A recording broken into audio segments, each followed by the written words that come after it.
Good morning and welcome to your Farm and Home Show. My name is Joanna Coles, and this morning we're visiting with Dr. Crocker. She's at the University of Kentucky with forestry there with extension. And one of those things that people might want to do is look for mushrooms. They are these little hidden gems that you might not see, but then when you start to look for them, there is an astounding diversity of different fungi in our environment and mushrooms that you might find. And so every mushroom you see is the fruiting body of a fungus. So in the same way that a tree might produce fruit that has seeds in it, that mushroom is the fruit of a fungus, and it's producing spores that are how that fungus reproduces, reaches new areas. And in different times of year, you'll see different mushrooms.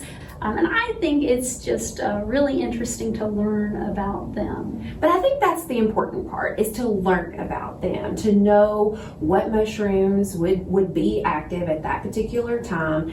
And then, of course, everybody asks, can I eat this mushroom? But it's important to know which ones are edible before you go to the woods. It is, and it's really tricky because there's no kind of simple answer to, is this mushroom edible or not? What you really need to know is, what is that mushroom? You've got to confidently identify that mushroom to species. There's no trick or easy test that you can conduct in the kitchen. There's a lot of different mushrooms out there, and there are a lot of different toxins and ways that different mushrooms can make you sick.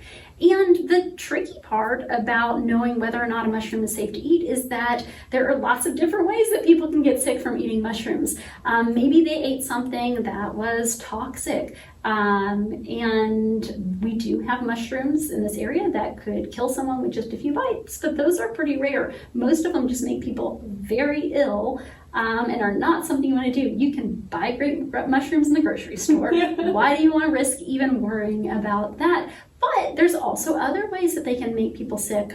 People can have allergies to mushrooms. I know a lot of people love morels. Other people are allergic to them and can't eat them. Chicken of the woods is a popular foraged mushroom, but some people get really sick when they eat those, just like people are allergic to any food.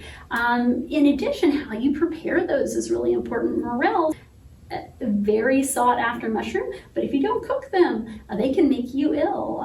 So just because something is considered broadly safe doesn't mean it's going to be safe for you or safe under any condition. In fact, the most common way that people get sick when they eat mushrooms is that they eat mushrooms that weren't stored properly to begin with. And so those mushrooms got some contamination, they're growing in the soil, there's lots of different ways that can happen, and then they got sick from them. But of course, some of them can interact with the medications that people might be taking. So it's good to be cautious. Learn about what are the mushrooms that they're commonly seeing. Don't go out there and try to pick everything and then figure out if you can eat it. Instead, talk with knowledgeable foragers in your area, learn from them, figure out what are the mushrooms that are easy to identify, that grow in your area, and how can you identify them with complete certainty, 100%, you know that it's this and not something that could make you sick. There's lots of great mushroom cultivation that goes on in this area too, so if you are not 100% confident in your identification, go buy some mushrooms, go buy some shiitakes, some oysters from a local producer. If you feel confident and you would like to go forage, there are probably some tips that people need to think about. And every different area is going to have different rules for that. So some natural areas will let you forage and take a certain amount. Others do not allow that. And so it's really important to always check where you're going and make sure you're following those rules. If you're on someone's property, making sure that you're communicating them and following whatever they have set out as well.